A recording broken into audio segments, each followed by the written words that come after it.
It's very unfortunate and everything happened very fast. Nakyo ekintu kyagwawo mu speed gye bali batasuubira. As they said, life goes on and we need to make sure that everything else is going to be okay. And we know this is very unfortunate, but you have to push through with this. Yes, newankubadde ekikyagwawo naye balina okulaba nga badda mu mbeera ya bulijjo batandika okutambula ebintu bitandika okubeera obulungi.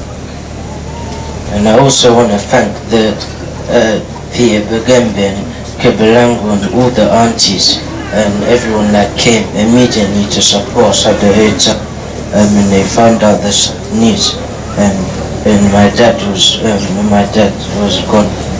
Agala okwebaza bonna abajja newankubadde abasinga bebajja basanga nti taata amaze okugenda. But everything was part of God's plan and life will continue after this.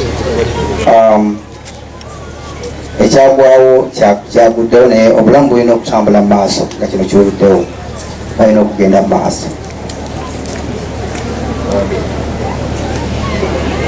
Everything, it was all unfortunate and we weren't expecting any of it to happen.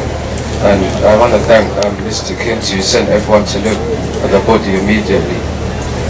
Njagala okubeebaza ttiimu abasobodde okunoonya mwami Kakooza amazzi ne bakugira omwami Kintu amasimu ge yakubye ku State House amagi agayiye bazze ne zimotobooti buli kimu kyonna baakikoze jjejje yayimukiddewo Peter Bugembe Peter Kibirango mwenna tubeebaza mwebale kuddukira mwami wange mwebale nnyo mwebalire ddala kye nsobola okugamba obugumu bwe nnina mwami Kakooza abadde muntu nga mugumu abadde tayagala kulaba nnyo bantu bakaaba kuba mumumanyi mwenna abadde mwami musanyufu abasinga nomujja kundaba mugambe ye omukyala ng'ono nga takaaba naye mwami Kakooza abadde tayagala nnyo bantu bakaaba abadde ayagala nnyo n'ategeera ayagala nnyo omuntu n'ategeera ensonga lwaki ekintu kiba kiguddewo ate tukkirize Mukama yatuwa obulamu era yabujjawo abadde n'ebintu biyitirivu nnyo naye mumulaba mu keesi talina ky'agenze nakyo